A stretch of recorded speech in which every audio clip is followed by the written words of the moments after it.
We're going to replace the rear wheel assembly on this 2012 Honda CRV, and this is a 2-wheel drive one. All right, lefty loosey, righty tighty. So we're going to break these loose. That one was super loose. That's not good. That is super loose. So that jack has a specific place it's got to go, otherwise you can bust through. So it'll kind of pivot out and slide off. Okay, we got all those off. I'm just gonna bump that from the top. All I did is just kind of punch it from the top to get it to slide out from the bottom. So we place that block in place in case it comes off that jack. The reason I'm using this instead of jack stands, number one, I don't have my jack stands with me, but I'm using a long block to spread out that force so it wouldn't bust through or bend the body. A lot of times when you're trying to do this to get a car home, you're not going to have your jack stands with you. So I'm trying to kind of demo what you would have to do if you were out and about on a trip and you're just trying to get your car home. You got to take these screws out, and this is what I was worried about. How rusty are those? I may put some penetrating oil on there. Marvel mystery oil is good to get down in there and loosen that up. And you can also spray WD-40, kind of penetrate that screw. Try to get it in those cracks so that it can dissolve. It's a solvent, and you can get in there and break up some of that rust. So I'm gonna let that set for a while. I'll probably also get some of my Marvel mystery oil and squirt around that too. So I've got my Marvel mystery oil, and I'm gonna put it in my squirt can and just squirt that around there too to kind of break up some of those deposits. Put a little bit more WD-40 first. If you're facing it, it looks like you're pressing down like righty-tighty. But you're actually, if you were on this other side looking this direction, you're actually going left. So that's loosening it. Now here's something strange, and I don't know if the wrong bolt is up in here, but this one's larger. So I'm gonna have to find the appropriate size. Thought they would both be 12s, and it could be the case that somebody else has worked on this and placed a different size bolt. Threads being the same, but the head being different. I don't know that for sure. So I'm not gonna completely take that out right now. So on the back side of that caliper, that's a 17. And I've already loosened it. I had to use a cheater bar, which is a larger bar. But I'm gonna undo that. So right up here, there's another one. Harder to see, but I've already loosened it. That's gonna allow us to get this caliper off. We may have to press that caliper to get it to release its pressure. We have a 17 millimeter there and a 17 millimeter here. So right now, just showing you from the front where those bolts are in the back. So I just got that last 17 millimeter out, and I just showed you. So we got 2 of those here. That's about the length of those. And that should allow us, once we get the pressure off of this caliper, to be able to slide that off. Actually, I'm able to do it right by hand. So now we can get that out of the way. We have to get that off. I've already loosened these bolts, but one thing that I found that was kind of odd is this was a 12, and this, I believe, was a 14. And I don't think that's standard. It looks like somebody has worked on this before. And I've changed the brake pads. I don't know why I didn't notice that. But those 2 screws, and I've got my impact driver here, have had time to kind of marinate in that WD-40 and Marvel mystery oil. I'm trying to see which one's going to be up there. So that's got like a flatter head than this one does. That one looks like it gets a little deeper into it. I don't want to twist the heads of these off. So I have already loosened this one. You got to make sure that your impact wrench is turned so that it'll twist left. And it's going to be hard to see on the video. So there's an L there, and there's a R there. So what you do is you push this down and make sure that it's on the right setting when it's twisting, because we want it to twist left to break that loose. Otherwise you'll be tightening this. Give it a few taps just to kind of sink that down in there and see if we can't bust up. Now, I'm not hitting hard yet. I want to just give a few taps to try to loosen that screw up some, kind of break any kind of rust deposits. And I'm just going to give a couple taps here. So there, I saw it twist. I might be able to do that by hand now. Yeah. There we go. So once you get the 2 screws out here, give this a little tap. That should loosen it up. You've got to make sure the parking brake's off. Otherwise, because it's drum style, it'll still kind of have that all locked in. There we go. And we don't have to worry about an axle nut here because this is not 4-wheel drive. If this is 4-wheel drive, before we could have done this step, we would have taken the axle nut off and it would have been in the center hub. So on my CRV, it's 4-wheel drive.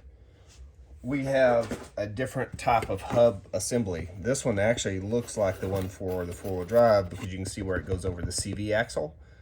This one doesn't. There's no place for the CV axle or that hub nut to go on there. So we don't have to worry about that for 2-wheel.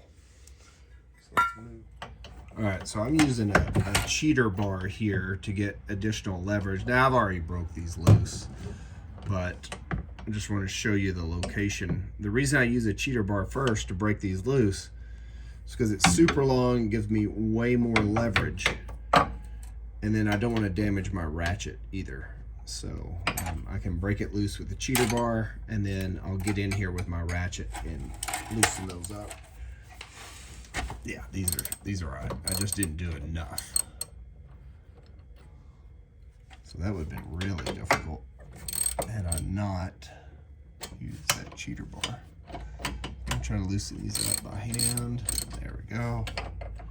Good thing about not having 4-wheel drive on this is it makes it really easy to see because there's no CV axle getting in the way. Okay, so we got those bolts off. We got those 4 bolts and they have a washer.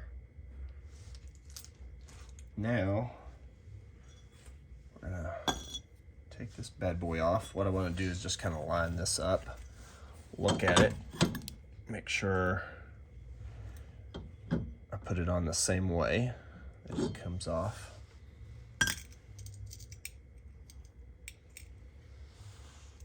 I'm gonna slide this in. There we go. Ooh, that looks pretty cool. And we'll place this one back in the same location. It's pretty easy to get these on and get them centered up. We are on the back side, so we're going to thread these in by hand. We'll grab our wrench. We'll switch it to the other side to tighten. So now, if we were facing this way, that would be right. So that should make sense that it's righty-tighty.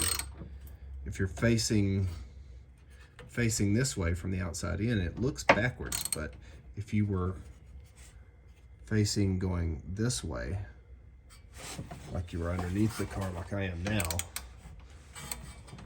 then you are doing righty-tighty.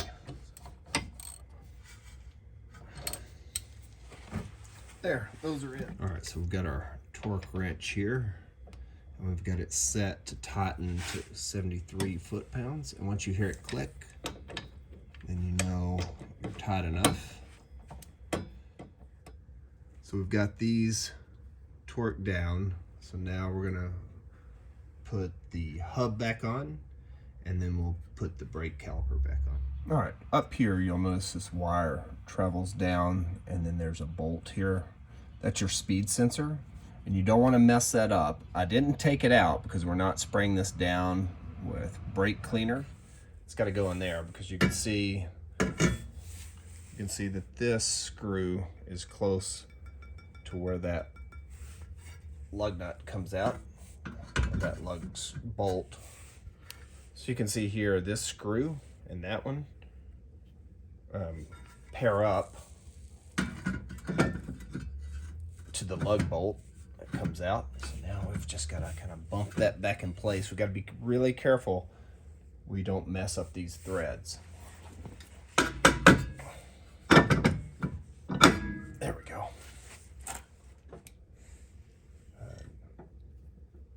Sometimes you have to reuse what you have as long as you didn't damage it.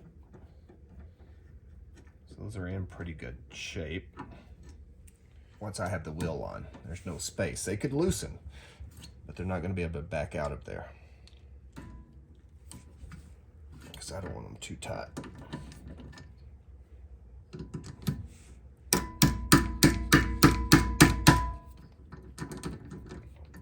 And I don't want them to strip. Next time I have to try to get it off. That feels pretty good.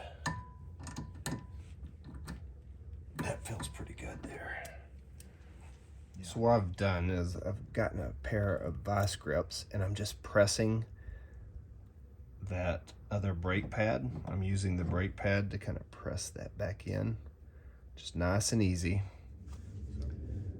Now, this would be a good time to change out the brake pads, but I'm not going to do that because these still have a lot of life left in it and I don't want to waste them. So here's the other brake pad that I took out so that I can kind of squeeze that back so that it'll fit over. And there's this little spring mechanism here that kind of keeps those locked into place. I've got to take this and, oops, let me get it in the right direction here so that this curved part is facing out. So that bottom piece wedges in there and then that top piece wedges. There's a little, they are hard to get in there and that spring mechanism keeps them pressed in there. 17s. Oops, move that pad into place. There we go. So once you slide that on, you'll be able to line those 2 bolt holes. There's 2 bolt holes on the back side of this. I'll change the camera position now that we've got this in, and we'll line those up here at the top. So I've got that one in finger tight, and you can see right here at the bottom how this kind of fits in. Right there, I'm feeling it now. It's starting to thread down.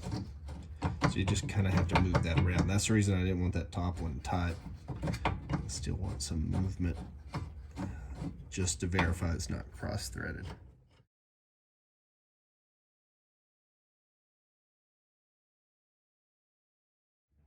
All right, it says 17 foot-pounds for this. Oh, there we go. So it popped there. Let's do this other one. 17 foot-pounds. There we go. That one popped. All right, so on these, all I did was loosen it. I didn't take the bolt all the way out.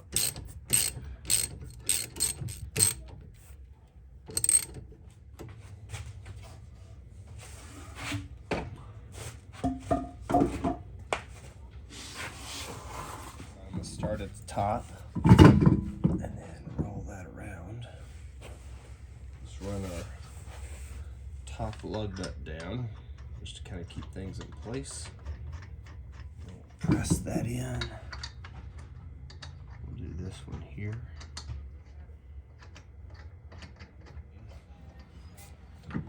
Tighten this down first. Just snug.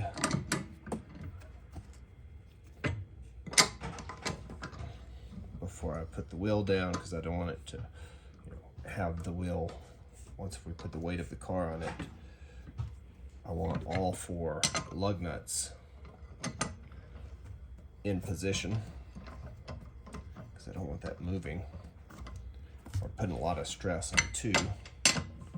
Otherwise, we'd have to replace another wheel assembly, or at least some bolts.